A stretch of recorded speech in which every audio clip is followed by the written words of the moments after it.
Good morning friends, જય માતાજી, જય શ્રી કૃષ્ણ. તો આજે દ્વારકામાં ત્રીજો દિવસ.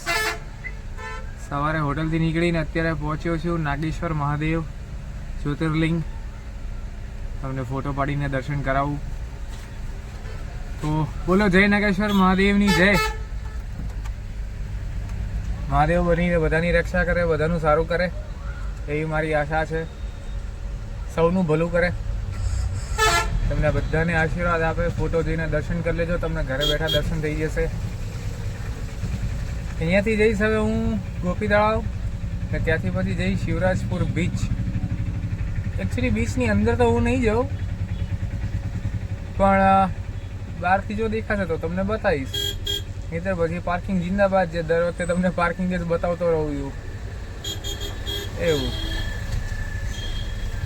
તો ચલો તમને બતાવું છું નાગેશ્વર મહાદેવજી. એકચ્યુઅલી હું તો મહાદેવજીને બહુ માનું છું, તો દર્શન કરી લેજો. અત્યાર સુધી તો કસ્ટમરની કોઈ કમ્પ્લેન છે નહીં.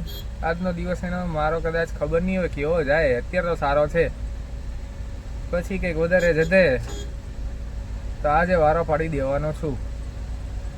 નાગેશ્વર મહાદેવજીના આશીર્વાદ લઈ તોડી નાખવાનો છું આજે તો ભાઈ. તો ચલો આગળનો પ્લાન તમને બતાવું. હું ભાઈઓ પહોંચી ગયો છું બેટ દ્વારકા.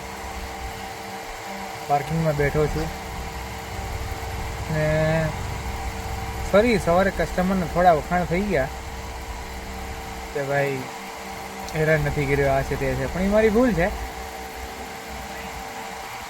કૂતરાની પૂંછડીને આ માણસ સીધો ના થઈ શકે. બસ હવે કાલનો દિવસ છે.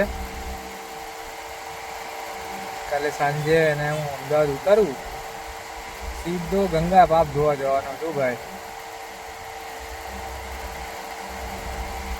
મને લાગે છે મારા પાપ જ છે જે આવા લોકો મને ભટકાઈ ગયા. જોઈએ હવે આગળ. નથી યાર, કઈ બોલવા જેવો જ નહીં રહ્યો હું અત્યારે. હવે શું કેવું અને કઈ ભાષામાં કેવું ને, થોડો યાર જવા દો. નસીબ કઈ નહીં, ચલો સાંજે વાત કરું.